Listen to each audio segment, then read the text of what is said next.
Danau Tiberias memiliki beragam sebutan, yakni Danau Galilea, Danau Genesaret, Danau Kineret, dan Danau Kinnerot.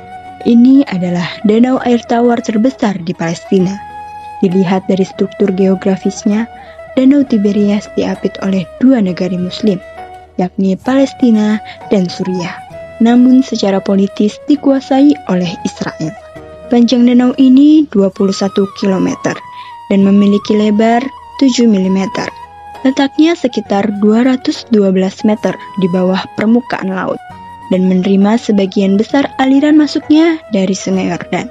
Menurut Britannica, wilayah ini telah dihuni selama ribuan tahun. Temuan arkeologis yang berasal dari sekitar 500.000 tahun yang lalu, termasuk yang tertua di Timur Tengah. Pada abad ke-1 Masehi, wilayah ini kaya dan berpenduduk. Orang-orang Kristen mengenalnya sebagai tempat terjadinya banyak episode dalam kehidupan Yesus. Danau Tiberias merupakan danau air tawar terendah di dunia dan danau terendah kedua setelah Laut Mati, yang merupakan danau air asin. Danau ini diairi sebagian dari mata air di bawah tanah, meskipun sumber utamanya adalah Sungai Yordan yang mengalir melaluinya dari utara ke selatan. Lokasinya terletak di jalur kuno Via Maris yang menghubungkan Mesir dengan kerajaan-kerajaan di sebelah utara. Kerajaan Yunani, Hasmonean, dan Romawi mendirikan kota-kota dan pemukiman di sekitar danau ini, termasuk Gadara, Hippos, dan Tiberias.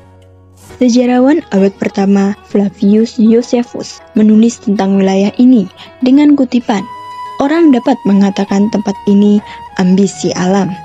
Josephus juga melaporkan industri perikanan yang maju pada waktunya. Dengan 230 kapal bekerja teratur di danau ini. Pada tahun 1986, arkeolog menemukan salah satu perahu dari abad pertama Masehi yang dijuluki sebagai Perahu Yesus. Air hangat Danau Galilea memiliki banyak flora dan fauna yang hidup. Pada danau ini terdapat flora fitoplankton, sedangkan fauna terdapat zooplankton, benthus, dan ikan-ikan, contohnya tilapia. Belum lama ini dilaporkan bahwa Platanistodea telah kembali ke danau ini setelah menghilang hampir selama 4 dasawarsa. Keberadaan Danau Tiberias mempunyai kedudukan tersendiri dalam kepercayaan 3 agama Samawi, yaitu Yahudi, Kristen, dan Islam. Menurut Islam, danau yang terletak di dekat dataran tinggi Golan ini dikaitkan dengan salah satu tanda kiamat, yaitu munculnya Yajud dan Majud, yang kelak akan meminum air dari danau ini hingga habis. Hal ini sebagaimana diriwayatkan hadis sahih yang cukup panjang dari Nawas bin Sam'an radhiyallahu yang berbunyi, setelah itu Nabi Isa putra Maryam didatangi oleh sekumpulan orang yang dilindungi Allah Subhanahu wa Ta'ala dari Dajjal. Lalu ia mengusap wajah mereka dan memberitahukan kepada mereka mengenai derajat yang akan mereka peroleh di surga. Di saat seperti itu, Allah mewahyukan kepada Nabi Isa yang isinya, "Sesungguhnya aku akan mengeluarkan hamba-hambaku yang tidak terkalahkan oleh seorang pun dari manusia. Oleh karena itu, selamatkanlah hamba-hambaku ke sebuah bukit." Kemudian Allah mengeluarkan Yajud dan Majud. Mereka turun ke segala penjuru dari tempat yang tinggi. Quran Surat Al-Anbiya ayat 96. Rombongan pertama dari mereka melewati Danau Tiberias, lalu meminum semua airnya. Kemudian rombongan yang terakhir, mereka lewat dan berkata, "Di tempat ini dahulu ada air." Ketika itu, Nabi Isa dan para sahabatnya terkepung hingga pada saat itu, kepala sapi bagi mereka lebih berharga daripada uang 100 dinar sekarang ini. Kemudian Nabi Isa dan para sahabatnya berdoa kepada Allah agar Dia membinasakan Yajud dan Majud. Maka Allah mengirimkan kepada mereka penyakit hidung yang mengandung ulat, seperti yang melanda hewan ternak yang mengenai leher-leher mereka. Maka mereka semua mati seperti matinya seorang jiwa. Hadis riwayat Muslim. Hadis ini menguatkan hadis lain yang diriwayatkan dari Fatimah binti Qais tentang kisah mengeringnya air danau Tiberias. Dalam hadis kisah Tamim Ad-Dari, Keluarnya Dajjal ditandai dengan keringnya Danau Tiberias, keringnya mata air Zugar, dan pohon kurma Baisan tidak lagi berbuah. Jika dilihat secara fisik, ketiga tanda tersebut sudah terjadi. Pohon kurma di Baisan sudah lama tidak berbuah lagi. Mata air Zugar juga sudah menyusut. Begitu juga air Danau Tiberias. Dalam hadis lain juga dikatakan bahwa Dajjal akan keluar dari sarangnya yang ditandai dengan terjadinya kemarau dan kekeringan dalam tempo 3 tahun. Pasang surutnya air Danau Tiberias selalu membuat heboh. Pada tahun 2018 lalu misalnya, jagat media sosial juga dihebohkan dengan menyusutnya danau ini hingga tampak pulau kecil di tengah-tengah danau. Mantan Mufti Agung Mesir, Syekh Ali Jum'ah, meyakinkan bahwa mengeringnya Danau Tiberias adalah bagian dari tanda-tanda kiamat. Hanya saja bahwa kapan kiamat sendiri itu terjadi tidak bisa dipastikan begitu saja hanya dengan menyusutnya Danau Tiberias.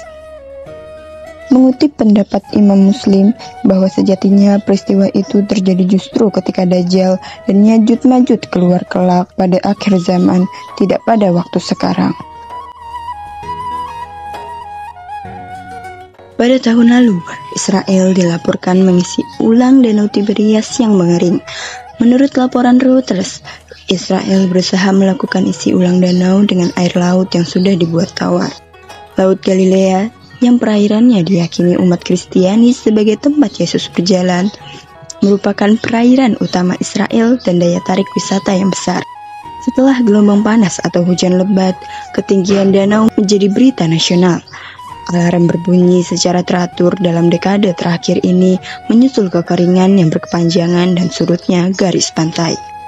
Mengacu pada masalah ini, Israel membangun serangkaian pabrik desalinasi di sepanjang pantai Mediterania yang menempatkan Israel pada posisi yang tidak mungkin mengalami surplus air.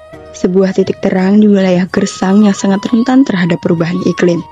Yoav Barkay yang mengelola pengangkut air nasional di Mekorot milik negara mengatakan, semua kelebihan air yang dihasilkan pabrik akan dapat kami bawa melalui sistem pengangkut air nasional ke utara dan ke Laut Galilea. Aktivitas ekonomi utama di danau ini adalah turisme. Banyak tempat bersejarah dan ziarah di sekitar danau ini, terutama di kota utamanya Tiberias. Dikunjungi oleh jutaan pengunjung lokal maupun asing setiap tahunnya. Pada bulan April tahun 2011, pemerintah Israel meresmikan jalur hiking sepanjang 40 mm atau sekitar 64 km di Galilea untuk peziarah Kristen yang disebut Jesus Trail atau jejak Yesus, yang meliputi jalur pejalan kaki, sepeda maupun mobil. Jalur ini menghubungkan tempat-tempat yang penting dalam sejarah hidup Yesus dan murid-muridnya, yang berakhir di kota Kapernaum di pantai Danau Galilea, di mana Yesus pernah mengajar. Lomba renang melintasi air terbuka yang terkenal di Israel dengan sebutan The Kinneret Crossing diadakan tiap tahun pada bulan September. Para turis juga dapat membangun rakit di Lavnon Beach yang disebut Rhapsodia. Di sini banyak orang dari segala usia bersama-sama membuat rakit dengan tangan dan kemudian menggunakannya berlayar melintasi Danau Kinneret. Di sini pula, orang-orang Yahudi membangun permukiman mereka di tepi danau, juga resort dan penginapan-penginapan bagi petinggi militer Israel. Karena posisinya memang berdekatan dengan perbatasan Palestina dan juga Suriah.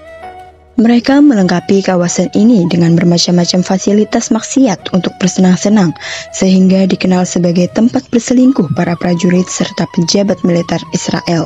Begitupun dengan sebagian politisi dan juga tokoh-tokohnya. Sebelum Ya'juj dan Ma'juj keluar menyedot air di danau ini, sejak tahun 1964, air danau sudah dieksploitasi secara besar-besaran oleh perusahaan nasional Israel Hamovil Ha'arzi. Dialirkan ke seluruh penjuru Israel melalui pipa raksasa, pemumpaan dengan skala besar, kanal dan danau buatan. Rata-rata per hari dikuras 1,7 juta meter kubik air dari danau itu atau 400 juta meter kubik per tahun. Lantas, siapa konsumen terbesar air itu? Yang paling besar adalah industri. Dan yang besar adalah industri senjata. tentunya termasuk industri senjata nuklir. Diam-diam, Israel menjadi salah satu negara industri senjata terkemuka di dunia. Maka bukan mustahil Israel akan segera menjadi Pax Judaica. Ada ketidakadilan dalam penguasaan air Danau Tiberias itu. Hampir semuanya dikuasai Israel sehingga rakyat Palestina yang terjajah tidak bisa menyentuhnya.